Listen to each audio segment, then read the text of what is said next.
Ya, saudara, kita sebentar lagi akan ngobrol mengenai obesitas. Ada dua anak yang usianya masih sangat muda, mereka mengalami obesitas. Nah, kondisi anak penderita obesitas asal Palembang, Sumatera Selatan yang dirawat intensif mulai membaik. Itu laporannya ya. Nanti ada Rizky yang juga akan bergabung bersama kita. Kini Rizky juga dijadwalkan untuk menjalani terapi fisik demi mencapai bobot tubuh yang ideal untuk usianya.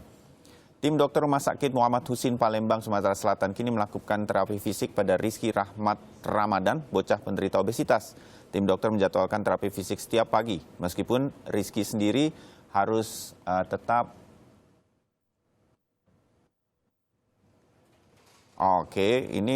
masih harus terbaring di ruang rawat intensif. Tahap awal terapi dilakukan dengan cara meregangkan otot tangan terlebih dahulu.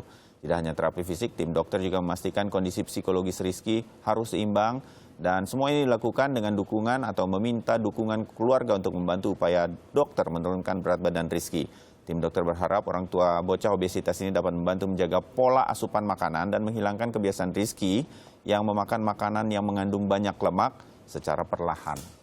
Nah, itu yang sedang kita amati terus ya Glo ya di kesempatan Nanti kita juga akan berbincang dengan orang tua Rizky yang berada di Palembang dan sementara itu sudah hadir di studio Sapa Indonesia pagi hari ini narasumber kami dan ini juga istimewa karena ini pertama kalinya saya juga bisa bertemu setelah sekian lama mengikuti terus kisahnya. Arya, selamat pagi. Selamat pagi juga ayah dari Arya dan juga dokter yang mengatasi sekarang masalah gizi untuk Arya ya. Dokter Sulistyo, selamat pagi. Sulistyo dari Rumah Sakit Hasan Sadikin Alhi Gizi yang memang menangani Arya. Pak Ade juga terima kasih pagi-pagi sudah datang dari sini dari rumah. Kemudian di Palembang bergabung bersama kami orang tua dari Rizky. Ada Ibu Salia dan Pak Edi. Selamat pagi Pak Edi. Selamat pagi. Ya, Ibu Saliah juga bisa mendengar suara kami ya, Bu? Ya, bisa. Selamat pagi. Bisa ya? Oke, nah Pak Edi dan Ibu Saliah berada di studio Kompas TV di Palembang, Sumatera Selatan. Kita ke Arya dulu ya, sama Pak Ade ini. Ini kamu baru pertama kali ke studio televisi? Enggak juga ya, tapi senang benar tadi lihat kamera, kamu lari-lari. Cita-citanya emang apa? Mau jadi presenter TV juga, Arya? Enggak. Mau jadi apa dong? Masinis. Iya, waktu itu kan pernah ditanya, ingin jadi masinis. Kamu sekarang gimana makannya? Kan dibatasin. Gimana? Senang apa enggak sebenarnya dibatasin? Enggak. Tapi tahu kan harus dibatasi Arya ya, karena kan Arya nggak boleh kegemukan seperti ini, udah tahu. Ketemu sama dokter udah setiap hari udah dikasih tahu harus apa aja gitu ya. Di antaranya Arya harus ngapain aja? Olahraga. Wih. Terus kamu olahraganya apa? Lari, jalan, berenang. Renang ya? Ya. Nah, kemarin ini kan kami juga sempat tahu informasinya bahwa dokter juga menangani Arya ini setelah Lebaran nih, Dok ya. Jadi setelah melewati bulan puasa. Nah, kemarin selama bulan puasa ikut puasa nggak Arya? Ikut ya. Nah, itu bisa tuh ya, bisa dipertahankan sebenarnya pola itu. Pak Ade, Arya ini putra yang keberapa? Yang kedua dari dua saudara. Putra kedua dari dua bersaudara, bungsu berarti ya? Iya, anak bungsu. Dan kakaknya Arya sekarang sudah usia berapa? Berarti 18 tahun, kelas 3 SMA. Kelas 3 SMA. Punya masalah pola makan yang sama, Pak? Nggak juga, kan nggak terlalu gemuk kayak gini sih. Gitu ya. Iya. Kalau boleh tahu mungkin pemirsa di kesempatan kali ini, mungkin pertanyaan yang Pak Ade udah sering dengar, tapi kemudian harus menjawab lagi. Kenapa nih bisa sampai seperti ini tuh, awalnya bagaimana? Ya mungkin ya karena tadinya rasa sayang orang tua ke anak. Iya. Jadi kalau pingin apa-apa selalu dikasih. Ya akhirnya ya dampaknya jadi kayak begini. Gitu ya. Jadi Emang kalau mau minta makan makan tuh tuh apa sih yang suka diminta ke orang tua itu apa? Makan. Makannya apa tuh? Apa yang paling kamu suka? Mie. Mie. Oh. Wah, itu ya mie. Sama sirup katanya ya? Suka minum sirup manis juga. Sekarang gimana kalau sudah dilarang sama dokter?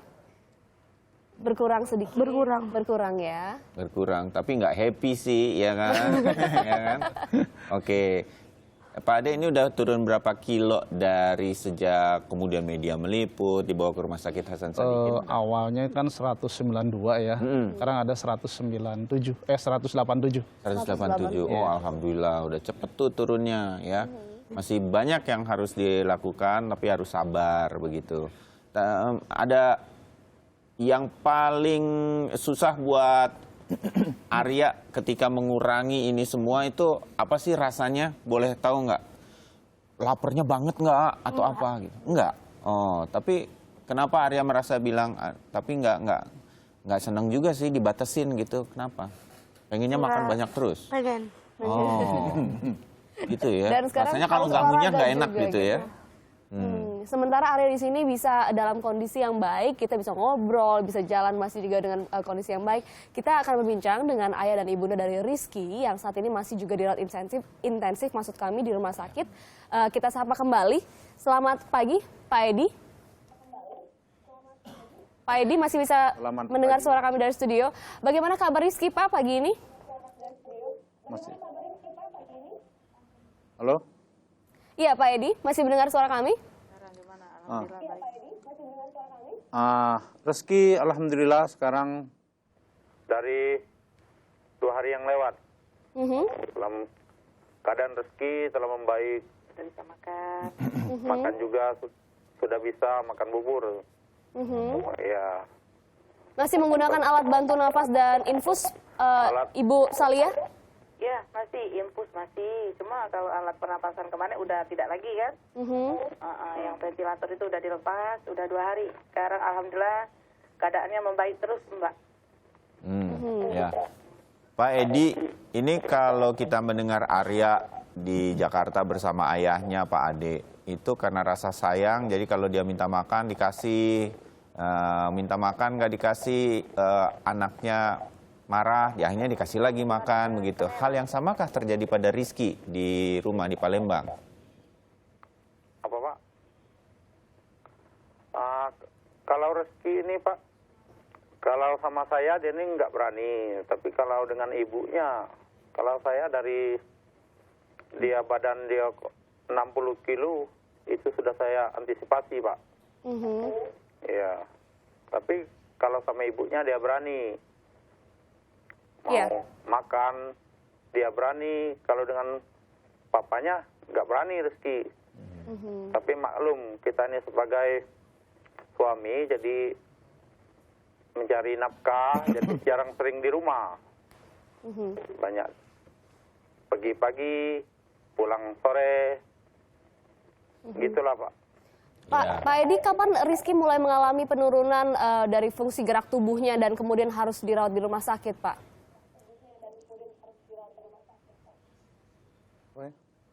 Kapan mulai badan gemuk? Pak Edi? Badan gemuk dia ini, kita ini, halo ya? Ya, silakan Pak. Dia ini awalnya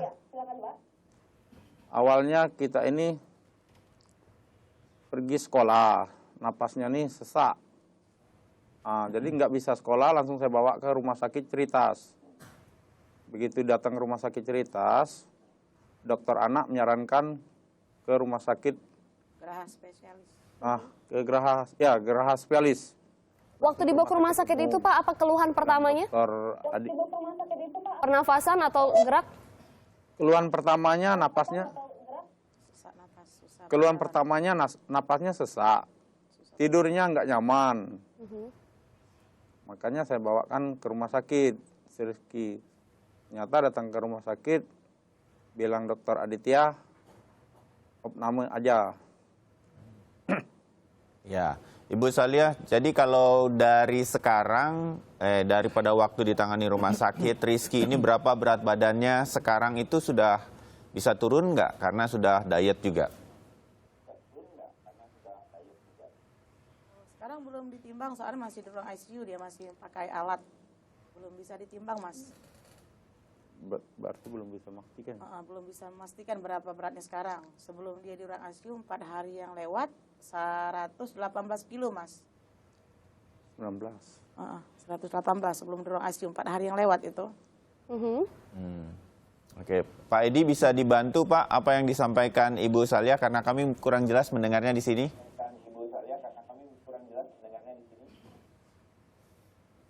Kamu Kak? Apa tadi?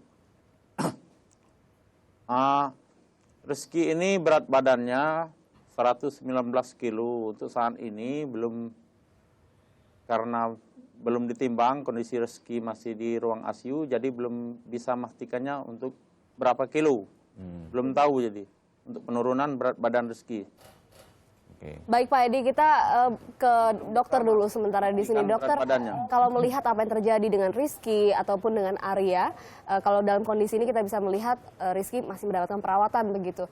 Sebenarnya apa yang memicu pertama kalinya keinginan untuk makan banyak, atau memang ada pencernaan atau hal-hal di dalam tubuh yang memang kurang baik dalam hal mengelola protein ataupun hal-hal nutrisi yang masuk? Ya, jadi kegemukan itu yang mendasarinya tentu masukan makanannya di mana ada kandungan energinya yang jauh melebihi daripada kebutuhan pemakaian tubuhnya itu sendiri.